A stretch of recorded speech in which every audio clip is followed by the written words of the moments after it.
Hey guys, working on my '04 Honda CRF 450 Supermoto again. Just wanted to make a short video of fixing the counterbalancer bearings and the water pump. I've looked, when I first bought the bike, it had a leaky water pump, and was coming out the weep hole on the bottom of the water pump cover. And I searched and searched online for videos and forums and everything to try to get some info on what was wrong with it, if it was the actual water pump. But after doing research, I found it was probably more than likely the counterbalancer, which kind of attaches to the water pump shaft. And if the bearings are bad and loose, it will make the water pump shaft move up and down. Not very much, but it will move just enough so the coolant will get by your seals on the water pump shaft, and it will cause the coolant to drip out your weep hole. And the more I researched, the more I found out that this is very common on the CRF 450s. And I could not find any videos at all about anybody actually showing it, how it's done. So this is just how I did it. You can do it however you want, but I just wanted to show it to you before I put it back together on what I did. First of all, the parts you're going to need is, you're going to need the water pump repair kit. Comes with the clutch side cover, gasket, and all the seals and the bearings that you will need. You can get it off eBay for like $40, the whole kit. Then you're going to need your stator side gasket. Then you're going to need both bearings for your counterbalancer. Right here, 1 and 2. One's a roller bearing, one's just a regular ball bearing. And then you're going to need your seal, oil seal for the counterbalancer. And then also you're going to need, a new oil filter. You're going to need oil and transmission fluid. You're also going to need a bearing puller. I got this at Harbor Freight. It's called a blind hole bearing puller set. It works great. You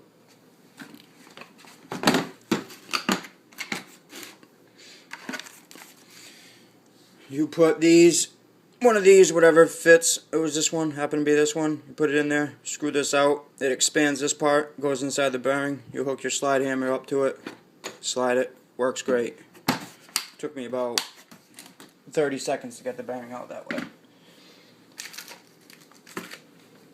So, and also, when I ordered my parts for the counterbalancer, I called many different dealerships, everything, because when I took it apart, they took the counterbalancer out, there was 2 bearings and a seal. And everywhere I called said there was only these 2 bearings, there was no seal. Because on the microfiche, Honda microfiche from the factory, under the counterbalancer section, only shows the 2 bearings. It doesn't show a seal. So, when you do order your parts, tell them to go under the left crankcase microfiche, and you'll see the seal. And I just wanted to give you guys the part numbers because I ran into a huge problem. No one could seem to get my parts right. So this is what you need. Honda part number 91004, Honda part number 91005, and Honda part number 91203. I don't know if you guys can see that. It's right there. 91203. Those are the 2 bearings and the seal you'll need for the actual counterbalance shaft. And then you guys can get this anywhere you want. I just got them off eBay, but they're just regular Honda parts. Honda part 11395 is the stator side gasket. And then you guys can get this kit anywhere on eBay if you just need, without a bearing or a shaft. You can get this kit for 20 bucks. If you need the bearing and the shaft for the water pump, it's like 45 bucks, 50 bucks. So to actually do it, you need to take your stator. First of all, you need to drain your oil and your transmission oil.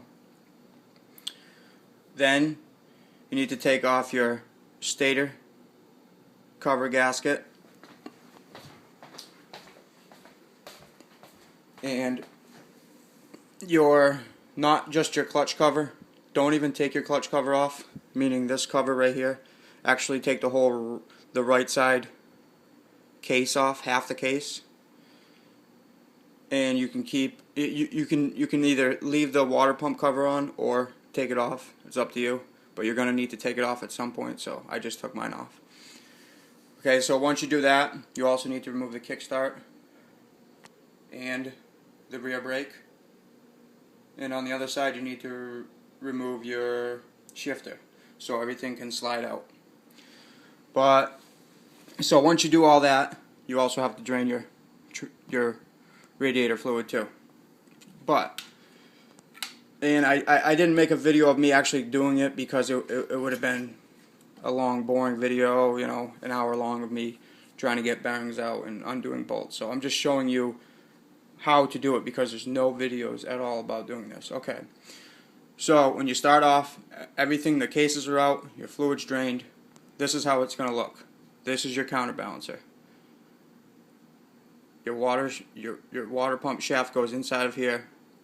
And the way to check it is just grab it and move it up and down. Mine, before I did the bearings, made a little tick, tick, tick, tick, tick, tick noise. And it was not a lot of movement at all, but it was enough in order for the coolant to come out the weep hole. And from what I read, it's everybody with these bikes has this problem, and all they do is they buy the water pump rebuild kit that I just showed you with the seals and the bearings, and they put it in, and it leaks again. And then they take it off, put a new bearing in, flip the seals around, and then it leaks again, leaks again. So this is the culprit. It's very easy. After you take the cases and drain all the stuff off, it only took me maybe 15 minutes. So what you need to do is they sell a special spanner wrench for this, but I didn't buy one. It's like $25 on eBay because it's kind of a weird shaped nut, as you can see. You can either take an adjustable wrench, put it on there, and just really turn it hard, and you don't even have to lock up anything else. Or what I was told, this is what I did. You just grab a screwdriver and just hit it with a hammer real quick right on one of these notches, and it comes right off. And I put it back on with an adjustable wrench. I put a piece of nylon or t-shirt anywhere in here just to stop the gears from moving, and you can crank it down. The torque spec is 25 foot-pounds on this nut right here. Okay, so take this nut off, and there's a washer behind it. Then this little thing right here. Before you take any of this off, before you take anything off, you have to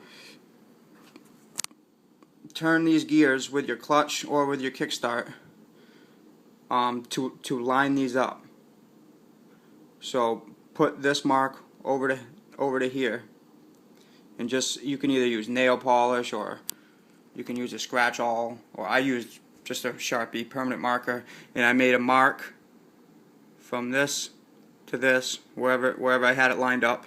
You know, just turn this enough with your kickstart so it's lined up, so you can make a mark on this gear and here. You can see my old mark right there, but this was up here. So then you could take that off. That will slide right off. And then there's a gear behind this. You just do the same thing, make a mark so you know where to put it all back together. This will all come off. So then there's this little two little retaining bolts right here. They hold the bearing in there. So once this is all off, you just take those two bolts out, and then and then that's it. You can slide your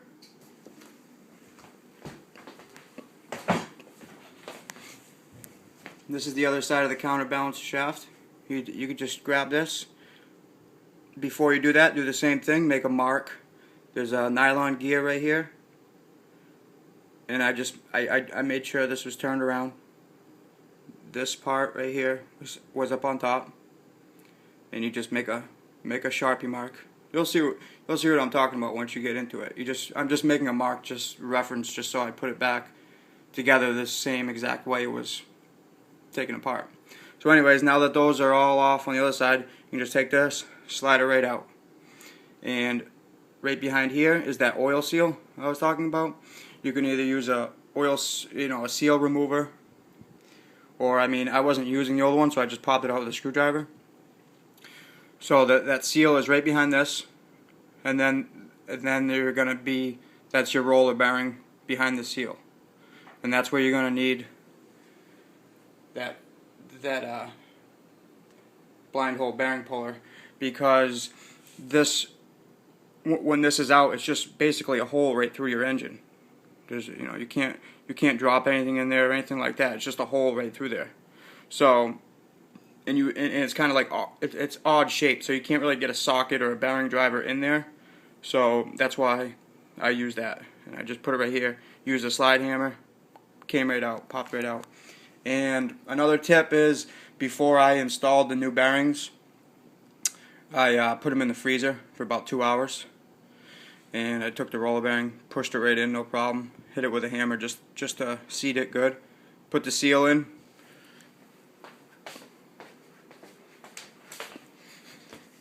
Did the same thing over here.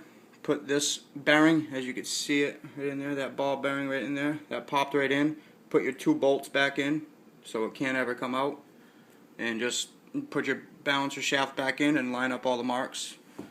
And it's easy as that. It's simple, and then you'll never have a leaky water pump ever again. They last for a long time, I've been told. One more thing I didn't tell you, but you'll see when you take your stator cover off before you start the job, you'll have to remove your flywheel.